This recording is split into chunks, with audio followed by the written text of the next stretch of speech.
Well, hello everyone, and welcome to this week's show. I am going to recap the rest of my trip from last week.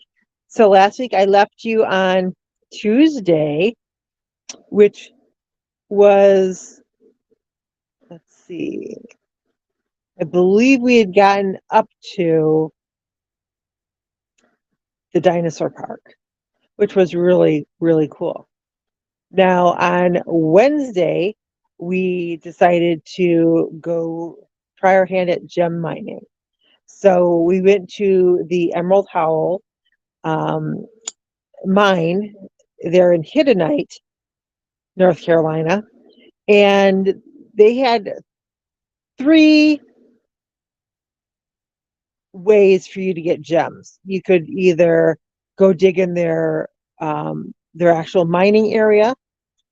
You could walk the creek and find gems there, or you could do the sluicing, which is you buy a big bucket of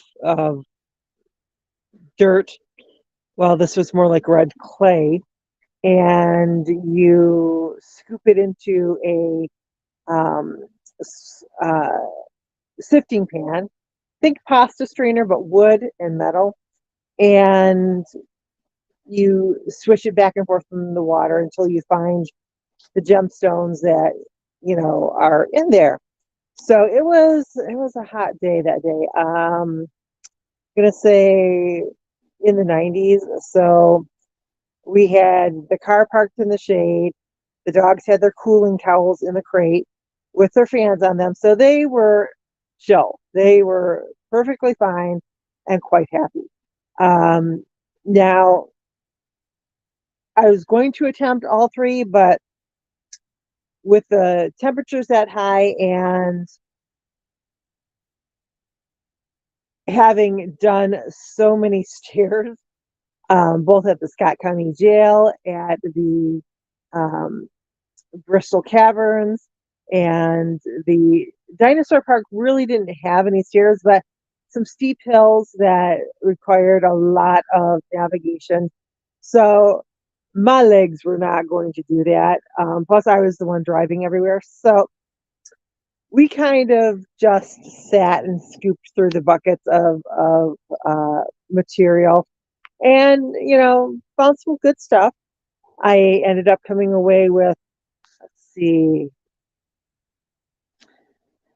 I believe it was 7 or 8 um, rubies or sapphires that were nice quality. I mean, they weren't uh, drop dead, put it in a ring or pendant right now, but pretty good quality. And so I got those. Got my favorite, which is blue apatite stone. If it would have had just a bucket full of blue apatite stones, that I would have gotten that bucket. Probably could have gotten 10 of them. I adore that stone. I love that stone. That is what most of my jewelry is blue apatite stone because I just adore that stone. So we spent the majority of the day doing that, checking on the dogs, making sure they had water, making sure their cooling towel was nice and cold, making sure their fans had a nice charge on them. I use the small USB um, fans that you can just charge, and then I have different ways of strapping them to their crates so that they have complete, airflow in there, so it keeps them nice and cool. And then we were sitting in the sluicing area with some very big industrial fans blowing on us, so was not all that bad with the sluicing. Now, when we left there, we decided we'd head back to the hotel and we'd stop and get something to eat first. And we noticed that the sky was getting pretty black. Now, we also had to go to Walmart's and get a few things. So we finished with our dinner, went to Walmart's. And when we were in Walmart's, that's when this huge storm struck. Now, thankfully, my dogs are unfazed by thunderstorms. Tegan, Tig, and Connor, they could care less. They did get to explore the trails around the gem mine. So they had, in their opinion, a good day of adventuring. Particularly when Connor gets to dig or splash in a stream, that's a good adventure to him. So they were pretty tuckered out from just that. So they could care less about the storm. But we were in Walmart's for about an hour and a half because that's how long the storm was coming down. Then we went back to the hotel, got a good night's sleep, and the next day was my friend and personal assistant's day to pick and choose what we got to do. And she is very much into the Civil War, the Revolutionary War, and just by chance, we found two battlefields that were very close to there. Alamance Battlefield, which that battle actually occurred before before the Revolutionary War. Oh, that word tripped me up. Where local farmers, local, uh, you know, community members were just fed up and done with being overtaxed and decided to rally against the local government. And this brought about the Revolutionary War because other people thought, they're right. Why should we be continually taxed for providing food and services and supplies to the rest of the country? This is ridiculous. So our next battlefield stop was Guilford County Courthouse. I think I got that right.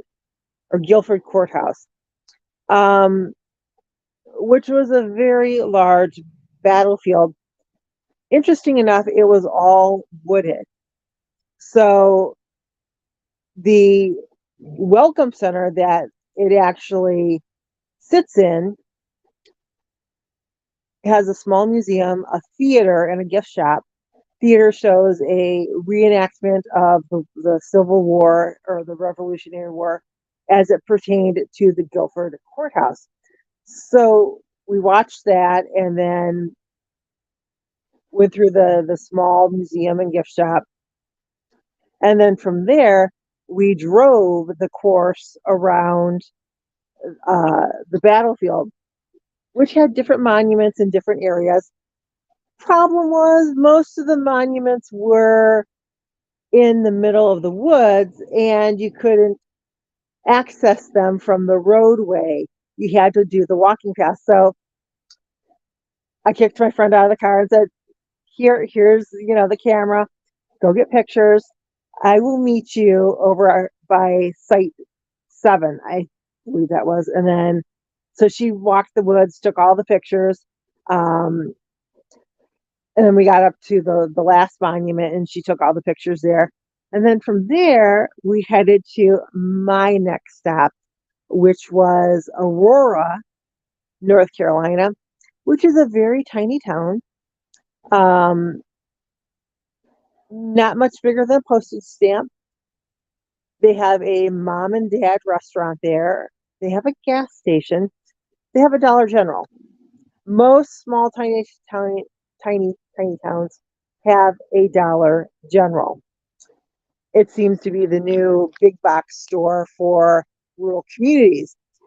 But the whole point of us going to Aurora, North Carolina, was to go to the Fossil Museum and to spend a couple hours digging through the fossil park, all the tailings and shale that comes in. So if you are in North Carolina and you want something to do, if you want something for your kids to do, this is a very nice small museum. They have a lot of shark teeth on display, including megalodon. They have they have actually 3 different megalodon props that you can take pictures with, including a opened head mouth that you can step up to and take a picture, jaws that you can take pictures in, and a shark that's overhanging that you can take a picture with. But they have different shark species, the whole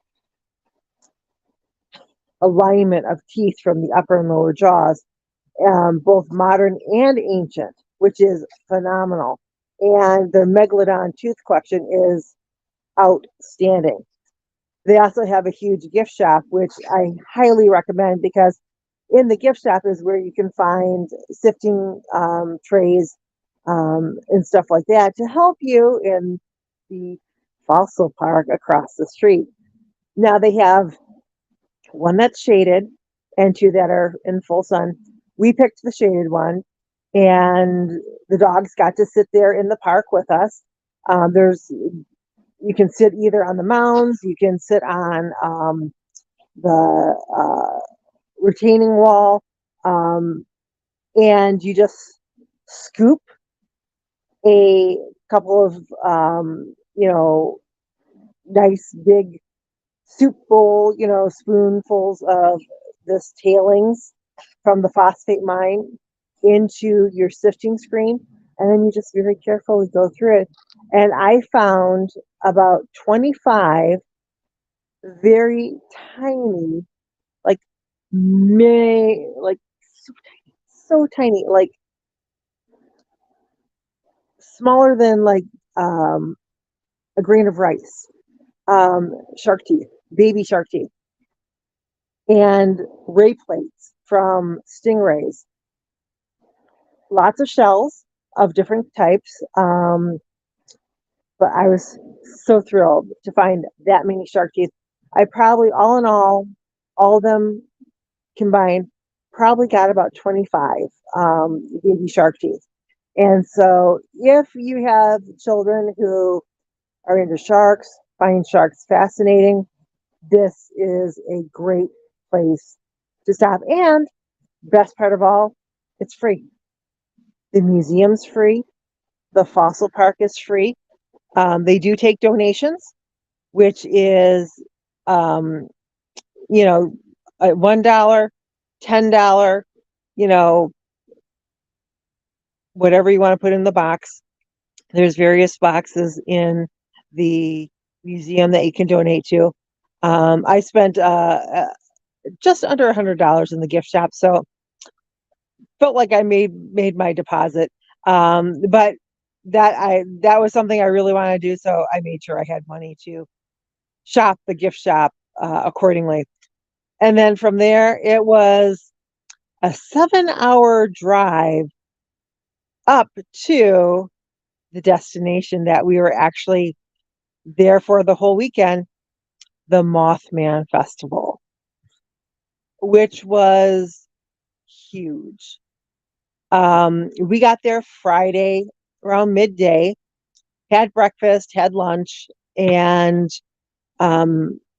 seeing as my friend had never been there before, I kind of gave her a walk around of where the Mothman Museum was, where the food vendors would be, where the regular vendors would be, where the good bathrooms were. Parking was interesting because it was first come, first serve, whoever gets there first. And it didn't matter if you were a vendor, speaker, spectator, which was crazy because on Saturday, the big day of the event, they had 25,000 people there. Oh my God. It was crazy and phenomenal. It was a wonderful event. We did the hayride later that night, where they take you on a hayride and you go around to different locations, and they kind of give you the Mothman story, but yeah, it's kind of just fun. And it was just fun. The next day we got hit with a downpour. It didn't quite thunderstorm, but man, did it rain from like 4 a.m. in the morning until about noon. And then it drizzled off and on, but that did not stop people from coming out. I would say about 5,000 people came out on Sunday. So major, huge event. So if you are ever looking for a place to go or things to do, check out the places I've talked about. And Let your curiosity guide you. Until next week, I'm SHETAN NOIR, and I hope you guys stay interested.